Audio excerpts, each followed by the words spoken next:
Hello everyone, for today's video I don't exactly have a themed moveset, but rather this video is based around times 100 Big Bang Kamehameha. So before we get into the moveset, if you have any moveset theme suggestions yourself, please feel free to leave them in the comments, and the most interesting ones will be used for future videos. And of course, please do leave a like on these videos if you do indeed enjoy them. Okay, so first, for my ultimates, I have times 100 Big Bang Kamehameha and Last Emperor. So for Last Emperor, I wanted to use this as a sort of desperation surprise attack. You can only use Last Emperor once per fight. It takes no key to use, but the catch is you can only use it when you have flashing red health. The idea I had going into this video was that if I get into a very tricky situation, Last Emperor may help me. It probably wouldn't because it takes a long time to activate, but it's there just in case. Super Saiyan pretty much only for Super Saiyan 3 because the title of this video is called Xenoverse Destroying Kamehameha, so I do need a very strong transformation,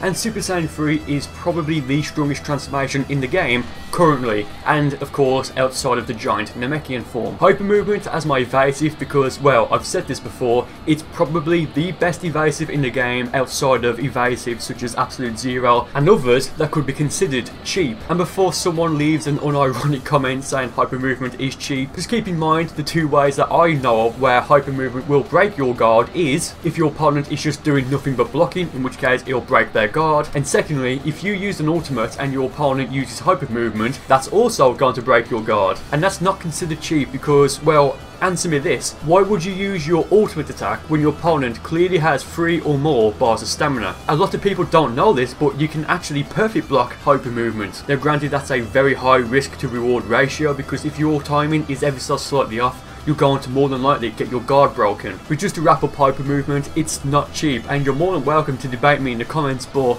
it's just not cheap. Quickly going over my super attacks, I wanted them to have 2 uses. Firstly, I wanted this moveset to be comfortable for me to use, and I think having Super Mad Dance and Shining Slash, that really does accomplish that specific goal. And secondly, because of how much ki this moveset requires, I needed maximum charge, and because of that I also needed Darkness Twin Star. So the combo of Darkness Twin Star and maximum charge, that really does give you a longer opportunity to recover your ki. So going into the first fight, I noticed this guy has body change, so I do need to be careful there. The goal of this moveset was to finish off my opponents with times 100 Big Bang Kamehameha, and you can do that fairly easily if of course you have enough ki to activate it, preferably with Super Saiyan 3, and if you hit them with the triangle stamina break. The reason I'm mentioning this is because if you do use the triangle stamina break on a map that doesn't have a solid floor like this one, it can be kind of awkward to try and sense where the ground is, so I would recommend selecting a map that has a solid floor, so that way you'll be able to tell when you're near the ground, and so that when you use the triangle stamina break, that should hit the floor fairly instantly, then you have more time to use times 100 Big Bang Kamehameha. So really here, I'm just trying to be really careful, because if he does use body change after he gets me in the stamina break, like what I did there, that's going to be bad news for me. So I hit him here with the triangle stamina break, and this is exactly what I'm talking about. It took him a few seconds to hit the floor, so I could actually use times 100 Big Bang Kamehameha, and he had enough time to recover all of his stamina. And why he didn't use an evasive there, I don't know, but I mean, I'm not going to complain, it's his fault. In a moment, I'm going to drain all of his stamina, and I'm just thinking, he's got low stamina and low health, but he's got max ki. Like, he is desperate to use the body change. So I kind of bait him into using it here. So I go for the Twin Darkness Star just in case he uses a few ki blasts on me. He doesn't, and then I go for maximum charge because of course he's going to try and use body change now. It's the perfect opportunity, but no, I knew he's going to do that, so I stopped it. And from that point I simply flew away, which will protect me from the body change because it doesn't track you, thankfully. And at this point I don't need to do anything. I have more health, ki and stamina than him. I just need to wait for him to make a mistake, and I can just punish him for it. And he does there. He goes for the stamina break, probably trying to get another body change off. I vanished, and one hit was enough to beat him. So as we go on to the next fight, my opponent picked Cell, and I picked the ruined Cell Games arena, which I just thought was very fitting. Plus on this stage you can clearly see where the floor is. So already I noticed this guy will vanish after every few hits, so I sent him flying back, and I do start to charge up now, and so does he. I mean, that's fine, I don't really care. I turn Super Saiyan 3, and as I do turn Super Saiyan 3, he rushes into me and attacks me, which is going to force me to vanish. And now I'm going to hit him with a double stamina break, and I'm going to fail here by using times 100 Big Bang Kamehameha, because I thought it would track down, like it'll tilt me, but it didn't, so that was a complete waste of 5 bars of ki. So I charge up again here. I could have gone for the Darkness Twin Star, but I decided not to because I didn't think I'd need it. Looking back, I wish I did use it now, but I mean, whatever, it's not that big of a deal in my opinion. So now I really do need to start working on draining his stamina, because if not, then that's going to cause me a bit of trouble later on in the fight. And as I mentioned earlier, he vanishes after every few hits. So here I use the triangle stamina break again, and now it does tilt me when I use times 100 Big Bang Kamehameha, and that's going to do a lot of damage. I'm not sure if Cell gets a Zenkai boost in Xenoverse 1 and 2, but I mean he should because he's part Saiyan, but I shouldn't really be too worried about that now. I mean, I've got the Darkness Twin Star up, I'm just tanking every single one of his ki blasts that he's using. It's like I'm in a very good position right now. I locked off here because I wanted to go up to him and use times 100 Big Bang Kamehameha again, and my plan here was to tilt it. I mean, it tilts automatically, but I just had the feeling he'll go behind me and I would have caught him there. But as you just saw, he didn't know what to do, and he basically took a times 100 Big Bang Kamehameha that was going to turn around on its own directly to his face. And of course that's going to be more than enough for me to win this fight. So as we go into the third fight, I scan my opponent's moveset and I notice he has Super Gun and Perfect Kamehameha as his 2 ultimates, and it always makes me cringe a little inside when people pick ultimates that are basically the same. I mean, at least replace Perfect Kamehameha with Super Kamehameha because it's faster. It's like in Xenoverse 1 having Super Saiyan 1, Super Saiyan 2 as your 2 ultimates, and Kaioken times 3, and Kaioken times 20 as 3 of your 4 supers. Like, it's basically the same thing, you're just doing yourself more harm by having them on. So here I hit him early on with the times 100 Big Bang Kamehameha, and that's going to really basically win me the match from this point. Like, he can't really do anything here. He goes for the Perfect Kamehameha, I go for the hyper movement. It didn't break his guard for some reason, but he's going to vanish here, and I try to hit him with the Super Mad Dance. It doesn't work. I perfect block his attack, and I'm going to hit him with the Super Mad Dance again. He drops out of it, so I finish him off with the Shining Slash. And that's going to be the third fight done. It was very fast. This guy didn't really stand a chance, to be honest. So for the next fight, I used the Glacier stage because I haven't used it yet in Xenoverse 2. And honestly, that's because you and your opponent, much like in Xenoverse 1, you both start off at the opposite sides of the stage, which I just hate. But because of that, I do get a chance to get maximum ki. I turn Super Saiyan 3, then I pursue him. He vanishes after every few hits, so I'm going to remember that. I get him in the small combo here. I've noticed he's using the full power energy wave volley and the Kaioken times 4 Kamehameha as his 2 ultimates. So he's got a fair bit of coverage there, so fair play to him. Now, you guys know I still have a bad habit from Xenoverse 1 where I would unblock in the middle of a combo to try and get a perfect block off. And you just saw right there, I did it and I actually succeeded, so that's going to be good news for me. I hit him with the triangle stamina break, then I do a ton of damage with the times 100 Big Bang Kamehameha. I set up the Darkness Twin Stars, I go for maximum charge, and I think there he just turned Super Saiyan 3. And now he's going to come up and we're going to have a bit of a stare off, which I don't know why. I mean, he needs to pursue me at this point, and he does here. He goes for a very short dash, maybe to try and bait me, and then he uses the times 4 Kaioken Kamehameha. We go into a clash, and as we exit the clash, I go for the times 100 Big Bang Kamehameha, expecting him to fly around me, so I did lock off, but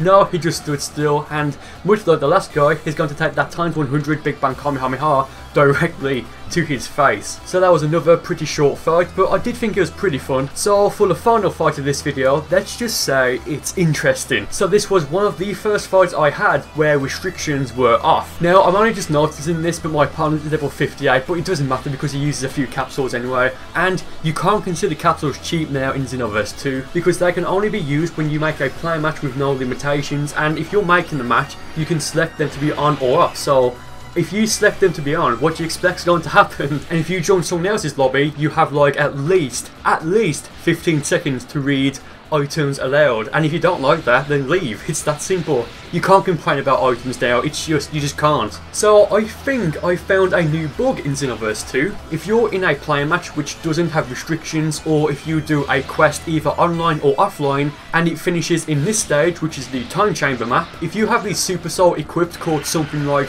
"Gimme 20 trillion Zenny," you will be stuck on the end screen forever, basically, and you'll see this at the end of the match. So thank you guys for watching so far. I really do hope you enjoy the rest of the video.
fucking burn. Burcol needs to get fucking burned.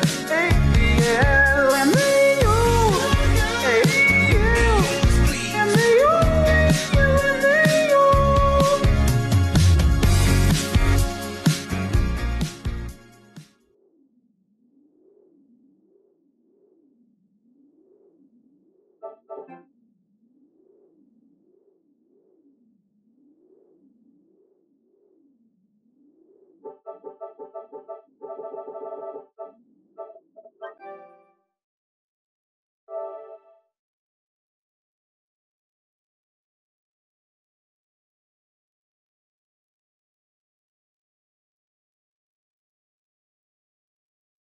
And me, you.